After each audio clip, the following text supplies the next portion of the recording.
Uh-oh, I found a toothpaste, and I'm going to discover whether or not their teeth are invisible, camouflaged, or non-existent. That is a metaphor, and I'm telling metaphors because I'm pretty certain that autistic people are better at figurative language, but I think that should be obvious. But anyway, the reason why I called this everywhere at the end of autism is because autism doesn't exist, and therefore it's not harmful if you forget about it. Now, when I say autism, I don't mean autistic neurodevelopment. Rather, I mean autism, the idea that autistic people lack social and communicative ability and desire. Especially the DSM-5 definition, or any DSM definition. Now, to be fair, autistic people have been classified using autism spectrum disorder for a very long time, and it's been the best method, because it's been the only method, but it's still wrong in describing autistic people, especially in terms of socialization and communication. And we can be very certain about this, because first of all, autistic people go through a process called double empathy, which basically means that autistic communication itself is good, it's just incompatible with neurotypical society and vice versa.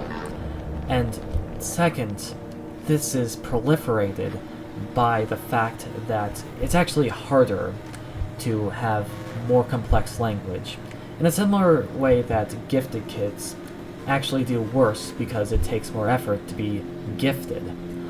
After all, if it's good, it's gonna take more effort.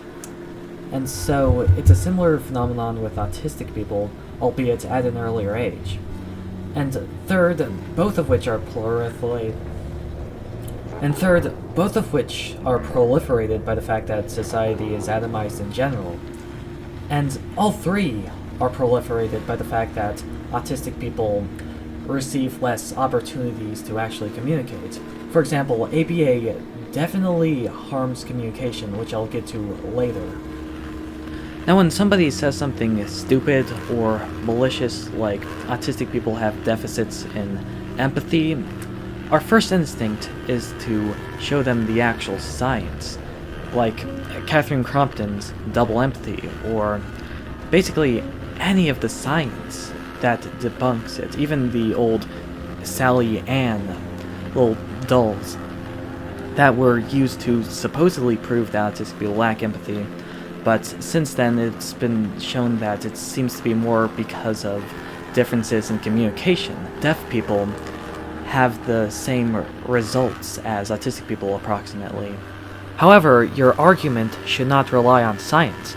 This is not to be anti-scientific, much less pseudo-scientific, but ascientific. Now don't get me wrong, do use science, but more so to prove that we're uncertain, rather than prove any particular point. This isn't a question of knowledge. They can have more knowledge than us. In fact, they probably actually know more than us, but the problem is how they use that knowledge. They're psychologists or whatever, but their argument makes no sense, even within their own narrative. To justify ABA, you have to prove that autistic people are subhuman, as Ivor Lovaas and Suzanne Wright did. Now, even within this narrative, it still doesn't make sense, because supposedly ABA teaches language and communication, and also socialization, but anyway, you can easily deduce that ABA doesn't teach any of that, because it doesn't teach pragmatics, grammar, or semantics, so they're not teaching communication, and you can't really socialize without communication. I say justify, but it still doesn't make sense, because even if the child is so simple mentally, it's not going to actually help the child do anything useful or even help themselves. But also the classification of autism doesn't make sense. Like, first of all, it doesn't make sense to believe that autistic people who are verbal and the nonverbals are in the same category necessarily, because nonverbals don't necessarily have the same prefrontal lobe structure as autistic people, and that's kind of unfalsifiable, but moreover, they have different needs and outputs, completely different. So autism doesn't make sense, much less make sense as a actual psychological phenomenon which could do different things. And by the way, when I say autistic people, I don't include nonverbals. This is not to say that we shouldn't care for the disabled, but I don't think that nonverbal people, for the most part, or at least most nonverbals, have the same prefrontal cortex as autistic people, or the same frontal lobe, the most human parts of the brain. Now, there are a lot more examples, but there are two main reasons why stuff like this happens. Or actually three. First of all, maybe they hate autisticness itself. For example, the behavioralists don't want the opposite of Walden 2, and the capitalists would hate socialism, so they disable autistic people outright. But the capitalists, for example, could also just be in it for power and money. Third, maybe they just don't take socialization and communication seriously. Now, I think they're all correct, but even if you think they're all false, you still can't omit the fact that they do want autistic people to be the opposite of autistic people, and so far they've been pretty successful at that. For example, in ABA, they've already bastardized the pragmatics and grammar by virtue of the whole thing being based on operant conditioning. However, they make it even worse. For example, instead of saying, "Do you want the cookie?" they say, "Cookie," and the child's supposed to say, "Cookie," and it's in the most obnoxious voice ever. Like, they'll say, "Cookie?" which causes sensory disgust, or just disgust in the child. Now, this does not make sense if the child is severely disabled, but if you're a behavioralist or a capitalist who dislikes autistic people, it makes perfect sense that you will hamper their communication skills. I call this Jack syndrome because the more we talk about why it's good to be autistic, the more violent they're gonna be. Now, I wouldn't even trust the basic facts that something like Autism Speaks would say. Like, if Autism Speaks made an article trying to convince people that the sky is blue, I would question my own eyes. If they made an article trying to prove that a triangle has 3 sides, I would question my own brain. In fact, I would question if I'm even autistic at all. But that's something that... However, I'm saving the science stuff, the exact science of the situation, for another video, because to even illustrate it takes so much time. Because I've said what I've said, I am definitely gonna have to make the video now, but anyway, the important part is to at least do the opposite of what autism awareness wants you to do. It's usually us who spend their time showing their evidence and explaining what's actually going on. And actually, even without science, we are actually explaining our perspective, our actual thoughts, which, you know, actually exist. Autism awareness is the enemy because they do not care about autistic people, much less about anything. I mean, it's just that simple. But people forget that they aren't actually trying to do anything. They're not trying to create a new language. They're not trying to create a civilization and economy. Their art certainly sucks, and I say quote-unquote art. And they don't even want to preserve the existence of autistic people.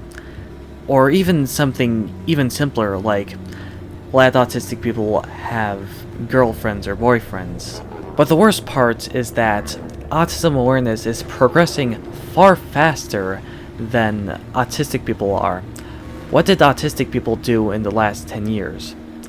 Well, we had Temple Grandin, and we had double empathy, and those are arguably the most important things that happened in terms of autistic intellectualism, or intellectualism regarding autistic people. But if you look at autism awareness, they go far faster. They assume much faster.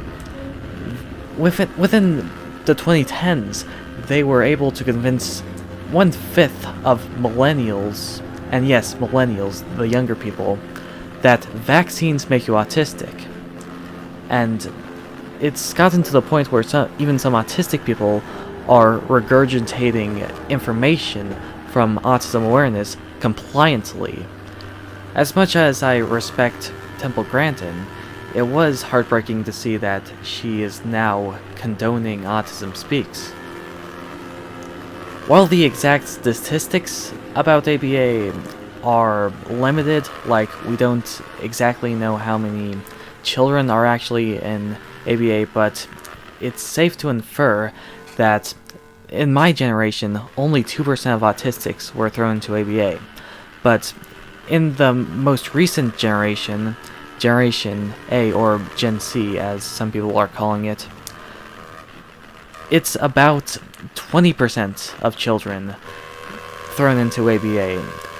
And I say this is all happening within the last 10 years, because everyone forgets to realize that they're accelerating, and yes, accelerating, the extinction of autistic people. They want to have it as fast as possible. They don't want people to think. As far as I know, there's no scientific article proving that recklessness is a good thing. Keep in mind that autism awareness is only getting faster, and at this rate it's somehow going to get even bigger, even though it's already worldwide. And combined with the climate crisis, it's safe to infer that autistic people must accelerate too. For example, if you were some sort of politician or leader and you abolished ABA in your state or country, or defunded it like Doug Ford did, do not justify yourself by, or at least don't start with saying that ABA is abusive. And don't start by showing the science, because they're very generic statements, first of all. ABA is abusive? Well, then they can just play mental gymnastics and say that ABA can improve. And by being dependent on science, you're implying that you didn't hate ABA before you read the science. A much more extreme thing to say would be, autistic people hate ABA and banning it won't hurt the neurotypicals, or something like that, something along those lines. Now, they might do mental gymnastics anyway by saying something like, oh, neurotypicals actually do benefit from ABA because it raises employment. And there's no getting around the mental gymnastics being so flexible. The point is that you're asserting that you're not going to compromise with autism awareness. If anything, autism awareness should compromise with you, but compromise is impossible, so at the very least, you shouldn't compromise. Uncompromising is a very good strategy because Autism Speaks and friends could only win by either playing reverse psychology or making us focus on unimportant topics. Because of this, I've also come to see time very alienly, not so because of this specifically, just because I think a lot about philosophy, but I think the fundamental thing that makes autism awareness the opposite of autistic people is time itself. In a nutshell, they view time as step-by-step, or at least cause and effect step-by-step. Whereas autistic people realize the ripple effect. I'm saying this because I don't want this video to be viewed linearly. Rather, it should be viewed in almost every sequence at once. I was intentionally light on transitions here because I don't want this to be remembered in a perfectly coherent manner, or at least it should be coherent by virtue of flexibility, because it's going to be more so a pool of ideas rather than any specific sequence, although I do want this to be at least relatively readable. It is ideal to see every point of an argument at the same time, but for now, I just want people to know that the myth of the autistic inventor is old. I say old, but not bad. Certainly a lot of autistic people were very inventive. Certainly a lot of autistic people were very good engineers and scientists. But it's kinda like a statue. You should respect it, and you most certainly shouldn't forget it. But it is nonetheless a statue. It is history, and the point of history is that we can move forwards. So let us make new myths.